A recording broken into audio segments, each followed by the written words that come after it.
Dan. Hey, Ken. I know that the three guys that played last game that were questionable for it, not on the injury report, but what has the last 48 hours for them been like in terms of recovery and getting closer to 100%? Yeah, I mean, pretty good, pretty good. DG, I think DG's the one we just continue to keep an eye on and manage him.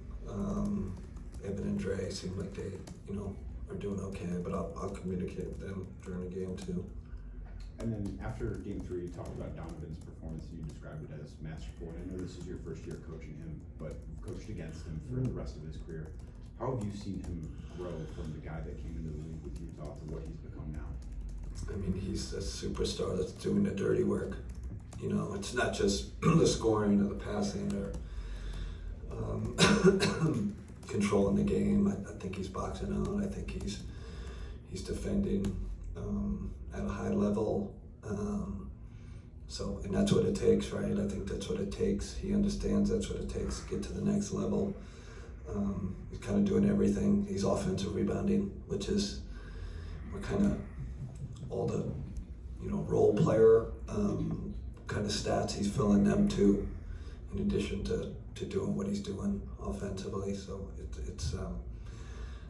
he's had to carry us, especially when we were shorthanded and guys hobbled a little bit. So hopefully we can we need to give him more support. Quite honestly, we need we need our bench to step up.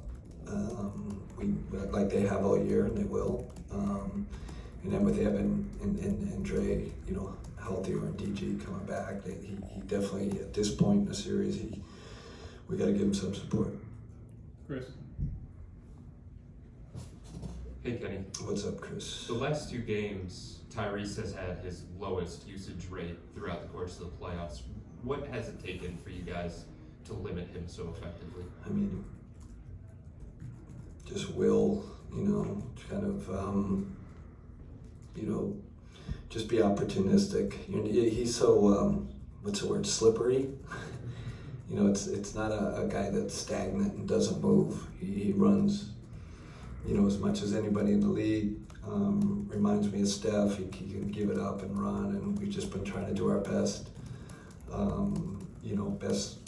Trying to limit his touches, and it takes a group to do that. Obviously, Max has had the main piece, but we'll throw Dean on him. We'll throw Sam on him. We got to kind of throw bodies at him, especially as the series goes longer. The other night we had an opportunity to talk to Darius about his injury, and he said, "Y'all don't know what I'm playing through right now." Yeah. How do you characterize, Kenny, what Darius is playing? Yeah, I mean, it's how should I say it?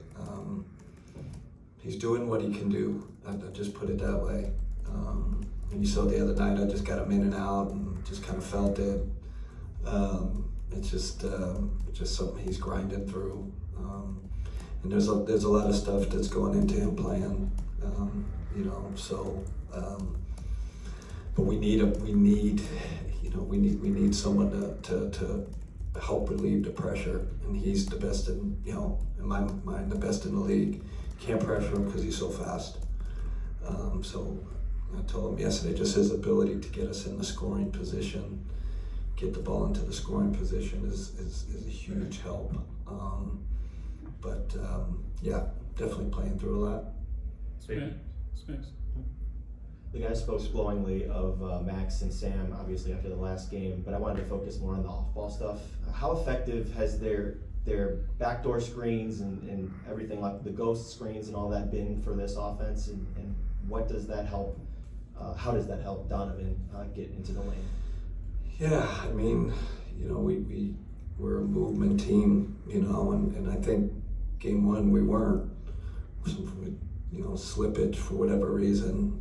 Then we've got back to moving, cutting, all the things we've done all year, all the small stuff.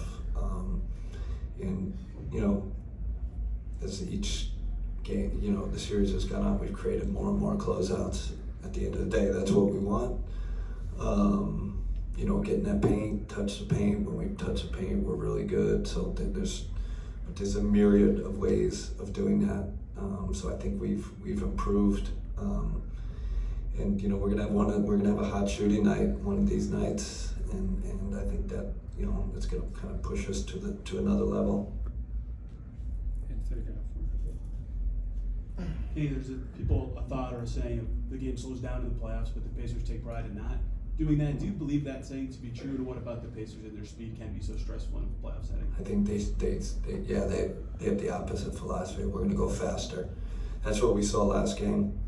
I think we got a pretty good half-court defense, you know, and I think their adjustment was push it even faster at them, and they have the personnel to do that. Top and Math, I mean, those guys are flying, and I keep using the Mike D'Antoni, you know, if you don't win the first 3 steps, they're out of the blocks. So we have to do a better job. That was one kind of sore point from last game was them getting out in transition too much. Kenny, What's up, David? how are you, sir? Good. As somebody who's been at this for a while, do you have any ideas or thoughts about why there is so much incredible variance from one playoff game to the next, no matter who's playing, no matter the strengths of a particular team? David, you're hitting hard. You know, jeez, can I get 5 minutes? And think about that variance. Yeah, that's really interesting, and variance in player performance, right? Role player performance. I don't have an answer. I just got to be honest. I don't know why that is. I mean, maybe it's like baseball, right? Like you have there's so few games, and now it's so condensed, you know, and the guy can, you know, hit 120, and a great player can hit not hit well. Could I compare it to that? Yeah. Is playoff defense more focused on taking guys away? So maybe there's more up and down. But it's something I'm going to think about on the plane ride home. Maybe I'll text you and give you a better answer. Joe. Hey, Joe. Right. When you make such a glaring technical change and it works, the 3-2 zone with Evan, like we talked about the other night, do you almost expect an adjustment from the Pacers, and then how do you use that anticipated? Yeah, good question, Joe. You know what I mean? Yeah, that's coming. Yeah, they're going to have something. There's no doubt about it. I mean, then we have to think about what that's going to be. We have a little bit of an inkling what that could be. And then you got to know if they do adjust, and it's really good adjustment. You got to think about maybe getting out of the zone, you know, and staying man. So we'll read that. I do think, you know, we're a heck of a man-to-man team. I don't think we're going to go out and play 48 minutes of, you know, zone tonight. So same with kind of what we did all year, Joe. We'll feel it. We'll throw it out there. We'll mix it in. See how they react. See what that looks like. And then his numbers have been really good in the series, but how do you feel about how Jarrett Allen has played, especially against the Pacers personnel and sort of the 5-out challenge when you talked about? Pretty good. I mean, I thought last game was really good. We have to do a better job of getting the ball to him in the half roll. You know, we keep telling our guys when we hit him in the roll, it's a paint touch, and he's really good. Been really pleased with how you know, we're extending our defense, right? We have to extend our defense against them. That with our guards, that means our bigs have to be extended too. And luckily, he's got the athleticism and the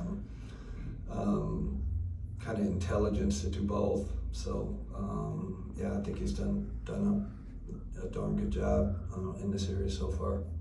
Nate. Hey Kenny, Donovan, you talked about him earlier being a superstar who does the dirty work. How much of a factor is maturity in that approach? Yeah, I've said that all year, Nate. Like, is it, you hit 28, 27, 28, is that the age like where you're like, he's been through how many playoff series now? He's seen a lot of different things. He's accomplished a lot in this league, and I don't know, I just keep counting my blessings that, you know, when I got here, it's not like I changed him or, hey, Don, I had, you know, I think he's just in a good spot in his career. So I definitely think age is part of that, and experience in the league. Last one, Ken. Kenny, Okay. the bench you talked about, I know that Ty Jerome's had his struggles and he talked about how the team wasn't worried about him. For you, how has your messaging maybe changed or coaching maybe changed as he's working through those struggles in this series? I'm telling him to be more aggressive, be yourself, double down on Ty Jerome that we've seen all year, and that's the message of our bench. Like, we've had I don't know, best bench in the league, top 3. I don't know what it is, and he's a huge part of that. We need him, especially Darius. Darius, you know, not at full strength. Keep rocking with him, and you know, he's got to keep being aggressive. Yeah, so we're off the coach. All right, Thank you. thanks everybody.